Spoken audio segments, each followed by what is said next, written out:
I'm Colonel Eric Peterson, commander of the 115th Fighter Wing, and you're watching Lynxx 24, connecting you to the community.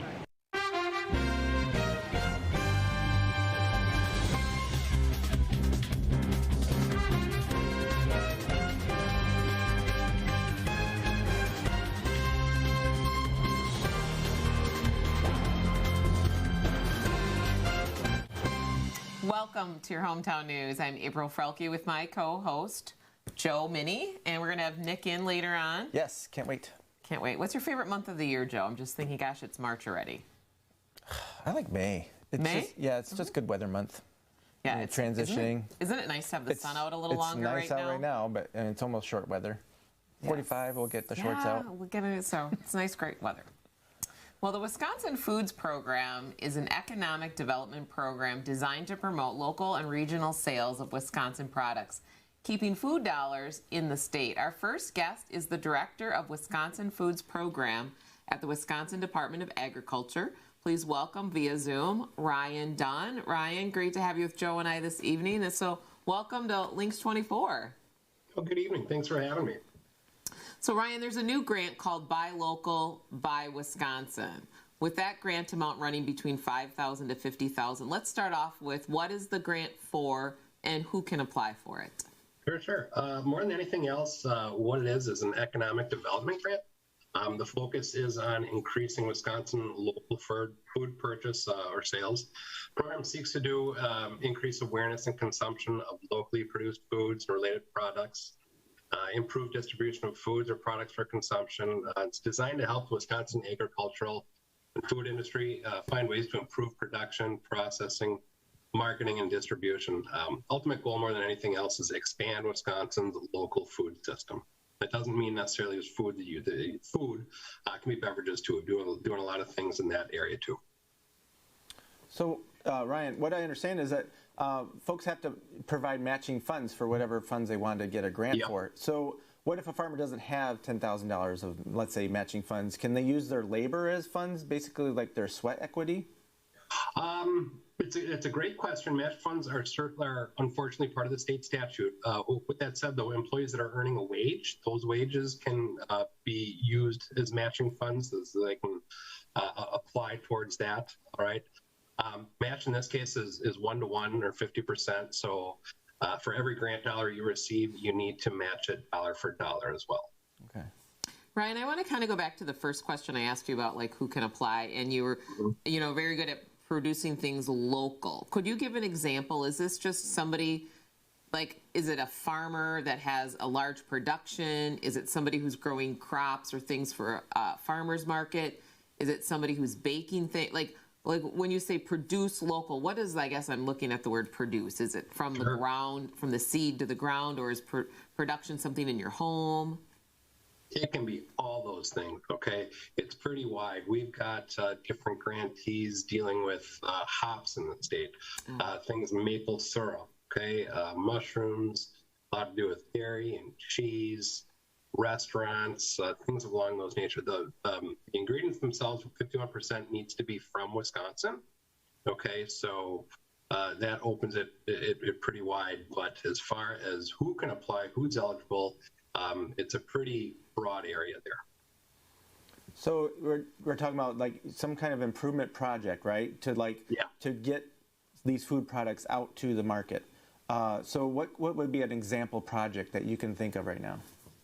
If we could have someone who's maybe working on remarketing, rebranding, so they want to get, they want to make a bigger imprint on online sales, especially in today's day and age with COVID. What the grant it does, it's not for startups, okay, or financial feasibility projects. It's for companies that are already existing. We ask for 2 years profit and loss statement. We want to make sure that the company's been in business. All right, and then this grant ideally is used as a stepping stone to kind of launch that business into the next stratosphere, for lack of a better word. Okay, that makes sense when you say that, the 2 years. So they probably would have had to have some kind of tax documentation too. Is that kind of correct? When you said profit and loss statement? Right. Yeah, so we want to make sure you're already doing something, you've already got some sales that we can look at, and now how is this grant going to help you achieve more sales? Okay, we are always asking for metrics. How are you measuring if it's successful or not? And a lot of times it comes from increased sales.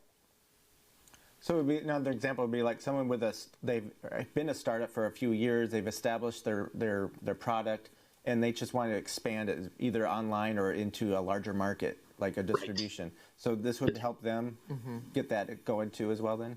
Absolutely, yeah. Perhaps they could hire a consultant to help with web sales or just website design. That would be something that the grant could be used for. Like you said, distribution, if it's helping to get into other nearby counties or nearby markets, things along that line. So Ryan, with that being said, let's go to the application process. When one of the questions on there is about the project summary. Is that some of that stuff that's going to be, what would that person include then in their project summary? Sure. So what we're looking for there is, tell me your story. Okay, where are you from? Where are you now? How is this grant going to launch your business, like I said, into the next stratosphere? Okay, so got a little background. You've been around for 100 years, 20 years, whatever it might be. And we've improved and increased here. Now, if we could get this grant, it would help us do this much more. All right. So you've told your story. Now you want to summarize somewhat briefly. Okay. We keep it to 500 characters or less, and we don't want to read novels as, grant reviewers. But what can the grant funds do? Okay, well, you purchase this piece of equipment. We're going to hire an expert. We're looking at a whole new marketing campaign. So you're just summarizing what you want to do with the money itself. Okay. So later on in the application, they're going to get into the weeds a little bit more with the project goals and specific objectives, correct? Yeah, absolutely. So what's your goal? Okay. What are you doing with the grant funds? You're going to do X, which will result in Y. Okay. Okay. Now, what are your necessary objectives needed to meet those goals? All right. So it's just kind of a blueprint. Okay. And then we've got the work plan template that goes hand in hand with it. And what do you have in mind? How are you going to achieve? Right. That section is going to be a little bit lesser than the summary. So that, just kind of even thinking of some of our local businesses that recently that we've had on Lynxx 24, like we've had Collins Coffee, and he's providing coffee, and he's got a little startup coffee business, but, like places like that. I mean, is that someone, or I think of like out in, not in near Westby area, there's a woman that does fudge, and she uses Westby butter in her fudge company. We've bought her stuff for a fundraiser through the school I work with. Like, and if she's wanting to expand more, is that kind of stuff too then, Ryan, just besides a farmer? Yes, those things would be right up the alley. Last few years, we've had around 33 applicants, low 30s, and hopefully, more the merrier, obviously. But yeah, those things would be right up the buy local alley. So it's kind of like a business plan. Do they have to explain their financial feasibility of the project, like how they're going to get from here to there? Yeah, that's a big part of it. Okay, is your financial feasibility, how you're doing with money and whatnot. Does the project make sense with the dollars you're asking? Okay, with this money we can X, Y, and Z. Okay, we're not necessarily asking for quotes if you're looking at purchasing equipment, but we want you to explain how it's all feasible with the monies you might be requesting.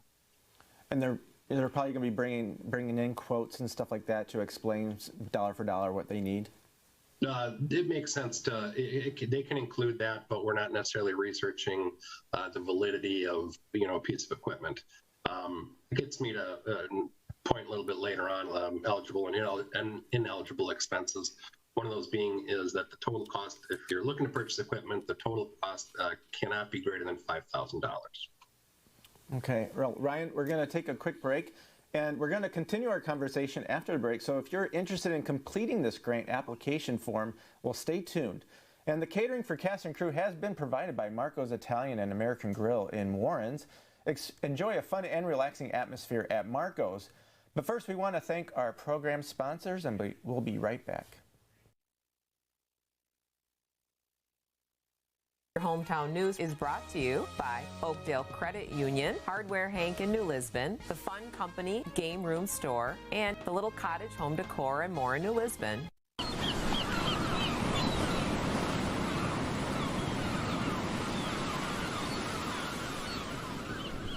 Relax at Marco's Italian and American Grill in Warrens, Wisconsin. The Oakdale Credit Union has spent decades serving Oakdale, Mauston, and Reedsburg. From comprehensive financial services to reliable mortgage loans, we strive to provide unparalleled care. I like the warm and friendly atmosphere each and every time I come in. The staff is very knowledgeable and truly cares about its members. Come and learn more about the Oakdale Credit Union, where we treat you like a member of the family.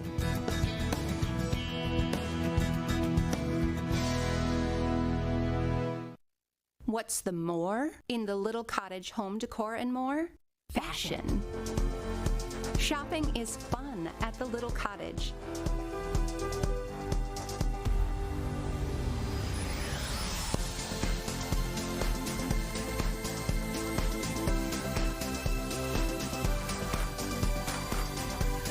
Update your look and discover more at the Little Cottage home decor and more, New Lisbon. At Toma Health, our rehabilitation team specializes in physical therapy for injuries, chronic pain, post-surgery, and sports injuries. Here at Toma Health, I provide quality care with patients by taking time to spend one-on-one. Toma Health offers the latest technology and aquatic therapy to improve patient outcomes and ensure a better quality of life. Our rehab services department truly cares about treating people as a whole and getting them to be the best version of themselves.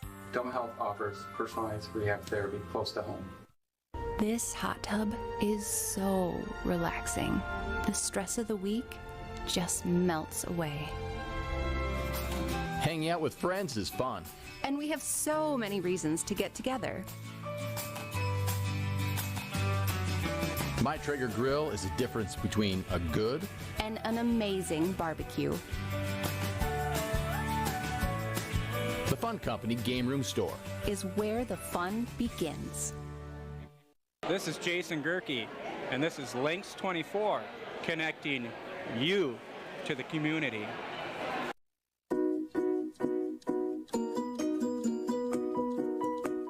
Well, we've been talking with Ryan Dunn with the Wisconsin Department of Agriculture on their new grant, Buy Local, Buy Wisconsin, and we have a few more things to go through to complete this application process. But Ryan, I want to just ask real quick, what's the feedback on this project? Because I really believe a lot of Wisconsin people really do want to buy local and support local. I think this is a trend we've maybe seen throughout the pandemic. So can you touch on that too? Like, what are you seeing from your end on your department? This is one of our more popular grant programs because of the reasons it stated. People want to shop locally. They want to support the local businesses. So we've gotten a lot of positive feedback. The unfortunate thing is we can't help everyone. I've taken a number of calls the last couple of days. People have good ideas, but it's not always. Again, it's not a startup grant, so we can't. Can't fund those products. With that said, there's a lot of other grant opportunities out there. Certainly encourage anyone who might feel like they've got a great idea, get in touch with me. Because if it's not Buy Local, Buy Wisconsin, there's other ones they can look at. So you would be accessible to other people just for question and answer, or your department to say, Absolutely. hey, I want to start my little bakery because I've been baking cakes on the side. Yep. You know, is there other grants, or how can I get that started? Because it's a lot of work to bake a cake for somebody. So. Right. Yeah, absolutely. But no, that's definitely something. You know, and I'm happy to answer questions on the Buy Local program, but if there's other grants, if Buy Local might not be a good fit for you, but what other grant? There's certainly other grant opportunities out there. Let's hook you up with something. Let's get you interested in something. It might not be through DATCAP or through our division, but there's different things that you can check out. Okay, Ryan. So when they're filling out the application, what kind of project support and commitment are you looking for from these individuals? Yeah, so this is a big part of the application. Do you have buyers committed to purchasing your food products? Do you have suppliers committed to selling it? Okay, shows us you're already moving in the right direction. You have people lined up, your relationships already exist. Okay, we're asking for 2 letters of commitment from buyers of the products or producers that you'll be purchasing the raw products from. We don't necessarily score the letters, okay, because that wouldn't necessarily be fair, but it's part of the application. And again, it shows you've already got your foot in the door with some companies, and they're going to be selling your stuff. you're able to produce more, they can sell more of it. Okay, so you're already there. That shows that's a big part of it. And so you're asking for a 2-year budget, right? For 22, 23, is that right? We're looking for the next 2 years budget. We want to see profit and loss from the previous 2 years, make sure in existence. And 2-year budget for the next 2 years. What's your plan? What's your budget moving forward? Okay. Our expectation is you have a plan for your business. That includes budget. We can look to ensure all areas are accounted for. Just make sure that you've got a solid foundation regardless of the grant money's coming through or not. And I imagine expenses are being calculated in, so where are the eligible and maybe ineligible expenses? Yep, that's a good one. Salaries and wages are eligible expenses. I'll try to go over eligible expenses first and then touch on some of the ineligible. Equipment or real estate rental. Okay, I said this before, but equipment whose value is below $5,000, all right, and that's total value. So if you're applying for a piece of equipment which costs $10,000, you'll pay for half of it, and the grant can pay for the other half if it's a no-go, all right? The equipment's total cost needs to be less than $5,000, right? Consultants, contractual work, for example, you hire a marketing firm to help with the logo and increase your online presence. Traveling, got to be via automobile, not airplane. So car rental or mileage reimbursements, printed materials or public information, brochures, banners, signs of that nature, supplies, coolers, totes, labels, corks, bottles, things along that line. Ineligible are costs not related to the grants, okay? Administrative or overhead costs, capital expenses, so we're not going to help you build a new building. All right, so build-outs or expansions, those are ineligible. Even consulting fees for construction on that stuff is ineligible. Again, the equipment greater than $5,000, which we've already covered. Plane travel is ineligible, likewise with per diem and hotel stay. All right, so it's got to be somewhere nearby if you are traveling. Repaying any mortgages or loans, promotional items that are used as giveaways, t-shirts, pens, mugs, application fees for licenses, trade shows or events, and then rent or contract payments which extend beyond the life of the grant itself. Right, so we can pay 2 years. The grant life is 2 years, but anything past that we cannot pay. Okay, Ryan, what do you need in the budget summary? And I'm looking at the paperwork, and it says may not exceed 2 pages.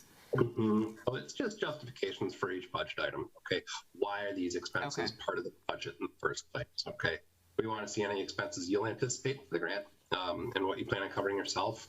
So we really need to see a clear link between the items in the budget summary and the work. Right, it seems kind of self-explanatory, but as far as advising anyone who's going to apply for the grant, make sure that link is there. So Ryan, are there any further details needed to complete this application that we haven't covered already? No, I think we got the details, pretty well thought out there. I think what, the one big thing we're looking for on our end is sustainability, right? If we give you this grant, give your business a boost into the next phase, will it stay there after the life of the grant? Or will this be a nice bump for 2 years? But once those grant dollars are gone, you're going to go back to where you were. Is this sustainable? That's the big part of it. All right, that's what's important. Is there a deadline on the grant itself, Ryan? Thank you, yes. Applications are due March 26th by noon. Okay. All right, and we anticipate the projects will start early June, and then they last for 2 years. And Ryan, where can our viewers find the application, the grant application? Where should they be looking? Sure, you can go to our Department of Agriculture, Trade, and Consumer Protection website, and it's going to be on our front page, actually. Okay. So with this application, let's say they do get a grant, what happens next after that? We start the contracting phase. All right, so I will, once we get all of our applications in, read them through, score them. I had a question come up the other day whereas the person thought if they got the application in now, would they be able to get the money right away? And don't make any of those determinations until all the applications are in. So then I'll send you an award letter. Hopefully you accept the award. We will at times offer a lesser amount than what you might have applied for, okay? Especially in today's day and age with COVID. We're trying to help a lot of people, Okay, so send you an award letter, and then the contracting phase begins. Send you a contract, sign it back to us, and then we give you a signed copy, and then from there, it's the grant can start. It's a reimbursement-based grant, though, so the funds need to be paid for upfront, and then we reimburse you from there. Well, Ryan, thank you so much for joining us. Any other last comments in our last 30 seconds with you tonight? No, I would just encourage people to reach out to me. Email is the best way to do it. It's ryan.d.dunn@wisconsin.gov for any questions. And again, if you have questions, if you think your business is a fit or not, please get in touch. And if it's not a fit, hopefully we can find something that can help you. Well, thank you for joining us this evening and taking time out to be with our viewers. Thank you so much. Yeah, absolutely. Thanks for having me. Thanks. Up next, Nick is back with Moments in History.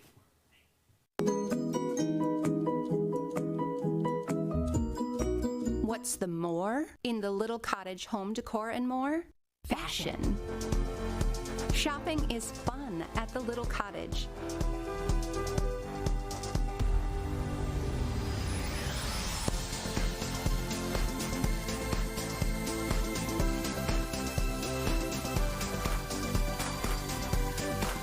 Your look and discover more at the Little Cottage Home Decor and More, New Lisbon.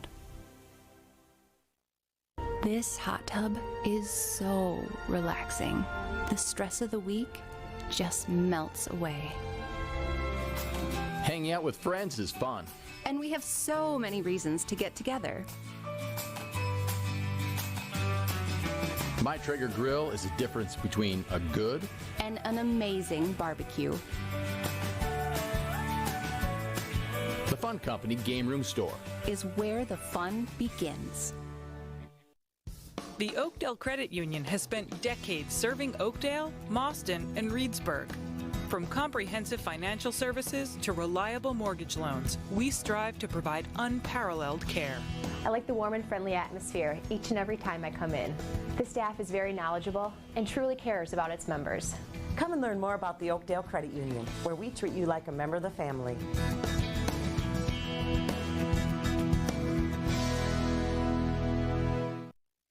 At Toma Health, our skilled orthopedics team specializes in adult reconstruction, sports medicine, fracture care, and hand surgery. The collaboration between the two hospital systems has really allowed us to provide efficient quality care in the community. Toma Health offers the latest technology and aquatic therapy to improve patient outcomes. The Toma Orthopedic Department works very closely with Toma Health in rehabilitating our patients. Toma Health offers expert orthopedic care close to home.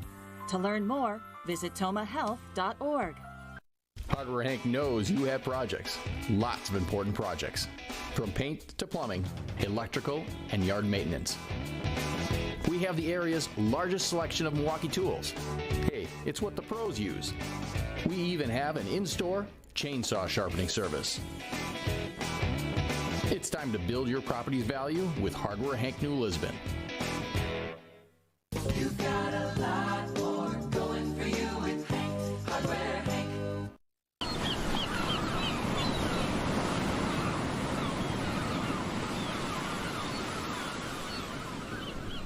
Relax at Marco's Italian and American Grill in Warrens, Wisconsin. I'm Major John Judy Hudock, United States Marine Corps. This is Lynxx 24 connecting you to the community. Welcome back to the program. It's now time for Nick's Moments in History. Welcome, Nick Kaufman. Hello, Nick. Nick, we can't. Oh, there you are. There you are. We couldn't hear you at first, but now we can. Okay, very good. Thank you. Good to see both of you guys. Hey, listen, up until about 80 years ago, the presidential inauguration was held on, hold it, March 4th, today, not January 20th, as we have all come accustomed. So right off the bat, this has been an important date for a couple of centuries worth of presidents. Let's look a little closer at the history behind the inauguration. The only thing about the ceremony mentioned in the U.S. Constitution is the recitation of the presidential oath of office. It must be taken before the president can execute or carry out any official powers or duties. No Bible is required. Nothing is said of who administers the oath. By tradition, it's administered by the Chief of Justice of the Supreme Court on a Bible, but there have been a lot of variations in the past. 9 presidents have succeeded to the presidency upon the death or resignation of the president. In these You mean the vice president, Nick? What's that? The 9 vice presidents? 9 vice presidents have succeeded to the presidency upon the death of the resignation of the president. Now, in these situations, the oath of office was administered to the new president as quickly as possible. Okay, and we'll cover a little bit of that later. And as doing so, allow the presidency to continue uninterrupted. The first inauguration of George Washington did take place at the end of April, on April 30th, 1789. All subsequent public inaugurations from then on until the 30s, till 37, were held on March 4th, as I said a little earlier, except when, of course, March fell on a Sunday and the public inauguration ceremony took place on Monday, March 5th. Now, beginning FDR, his 4th term in 1937, it has taken place on noon Eastern Standard Time on January 20th, the first day of the new term, except, of course, when January 20th fell on a Sunday. In those years, the office was administered on, it was actually administered on Sunday privately, then again in public the next day. And then, by the way, Abe Lincoln inauguration happens to show John Wilkes Booth in the audience just above the president. I don't know if the guys have got a picture of that or not, if they can put it in there. Also of importance to our U.S. history is that on 1789, same day, the U.S. Constitution was put into effect, forming a new government just months before Washington was sworn in. In the previous September, 11 states ratified the Constitution, and a direct election for president was held then. The new government began on March 4th, 1789, assembled in New York City. The U.S. Constitution was the first of its kind and has influenced the constitutions of many nations, yet it's still the oldest one still in use. And as I said before, George Washington took the oath of office a month later on April 30th. So that's a little bit, little extra things. Teddy Roosevelt did not use a Bible when taking the oath in 1901. John Quincy Adams, he swore on a book of law with the intention that he was swearing on the Constitution. LBJ Johnson was sworn in on a Roman Catholic missile aboard Air Force One right after John F. Kennedy was shot. And last, Harry Truman, Dwight Eisenhower, Richard Nixon, George Bush, HW, Barack Obama, Donald Trump, all swore the oath on 2 Bibles. I've got that in my notes, but I have to double check on that. So that's a little bit of inauguration history, guys. Any questions there? Two Bibles? 2 Bibles, Nick? Was it like the New and the Old Testament? Yeah, no, actually. Aren't those in the Bible, Joe? Those are in the Bible. The Old James Version and the New James. What did he say? He said, okay, Joe said the New Testament and the Old Testament, and I said those are inside the Bible. The same Bible. Yeah, that was cute. I know Joe knows better than that. That's cute. I actually take issue with my own note on that one. I don't know if that was a misprint or not, but they did swear on Bibles, okay? And I think there's somewhere along the line, I should have looked it up, but there's been, I think, swearing in on a Quran. Not too sure about that. Maybe, I think at some state levels there have been that. So, so this day, March 4th, used to be a big deal, okay? I mean, for a long, long time, a lot of presidents. When you look it up, you'll see all the guys and what they did on March 4th and et cetera. So, that's a little bit of history, I think it's interesting that, like, today is, like, the anniversary of the government itself. Yeah, that's really interesting, isn't it? I mean, when you really think about it, Washington was inaugurated.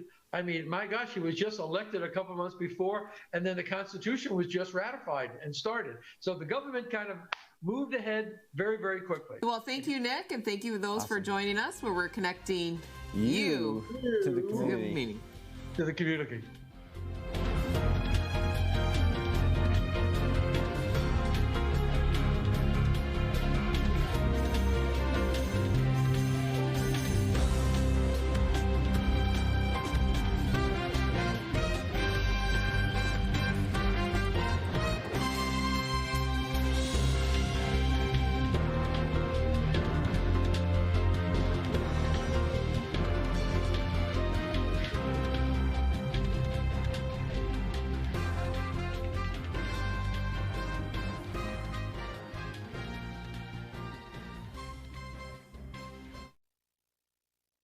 over here. Let's just point. Oh, wait, oh. And we got